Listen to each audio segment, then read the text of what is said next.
اللهم صل وسلم وبارك على سيدنا محمد وعلى آله وصحبه أجمعين. ازيكم حبايبي؟ عاملين ايه؟ ان شاء الله هنعمل كده اللانشون بطريقة سهلة وبسيطة وبأقل الإمكانيات وبخامات ان شاء الله موجودة في كل بيت. هنبدأ كده ان شاء الله ونسمي بسم الله. انا جبت حوالي 8 قطع من الجبنة المثلثات، وست بيضات، وكوباية من الدقيق، ونص كوباية من الزيت. والبهارات بتاعتنا دي اللي انتوا شايفينها، كل حاجة فيها معلقة صغيرة ما عدا اللهم صل على النبي، الفلفل الأسود والحبهان المطحون. يعني معلقة ملح صغيرة، معلقة بابريكا، معلقة توم باودر وبصل باودر،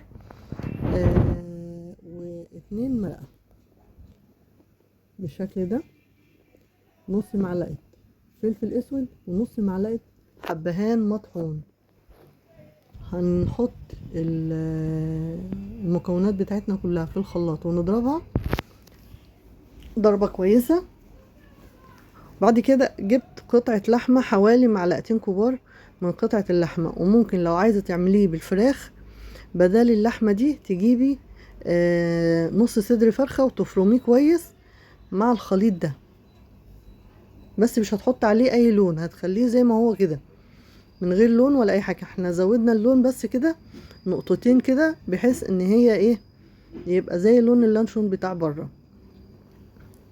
وهنضربه كويس كده في الكبة عشان اللحمة بتاعتنا تتفرم كويس معاه، والخليط كله يبقى متجانس مع بعضه. بالشكل ده تضربيه ضرب متقطع كده،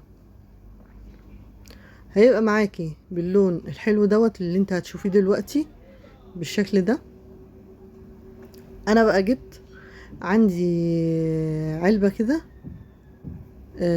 لو موجودة عندك اعملي فيها، لو مش موجودة هتجيبي الاسترتش وتفردي قطعة من الاسترتش كده وتحطي عليها الخليط وتلفيها رول، وبعد كده تحطيها في ورق الألمونيوم وتلفها كويس جدا كذا طبقة كده، بحيث ان المية وهو بيتسلق ما يخشلوش اي نقطة مية. احنا هنحط كمية كده في العلبة دي، وباقي الكمية هنحطها في علبة اصغر شوية. هنحط بقى، هكون انا طبعا حاطة حلة مية على النار، المية توصل للنص كده، لنص العلبة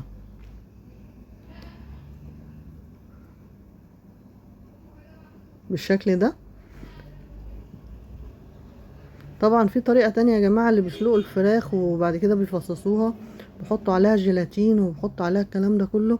طريقة مش كويسة خالص يا جماعة، للأمانة هي طريقة مش كويسة. أنا قبل ما بعمل أي وصفة أنا بجربها مرة واتنين وتلاتة، بحيث إن هي إن الناس مش في حمل حاجة يعني تبوظ منهم ولا يحصل لها أي حاجة.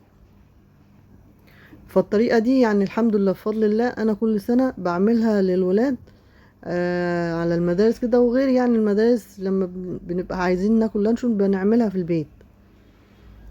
فحطيتها في المية اللي بتغلي كده، قعدت حوالي ساعة الا ربع، وتبقي حاطه فوطة على الحلة من فوق كده علشان بخار المية ما ينقطش عليها ويبوظها.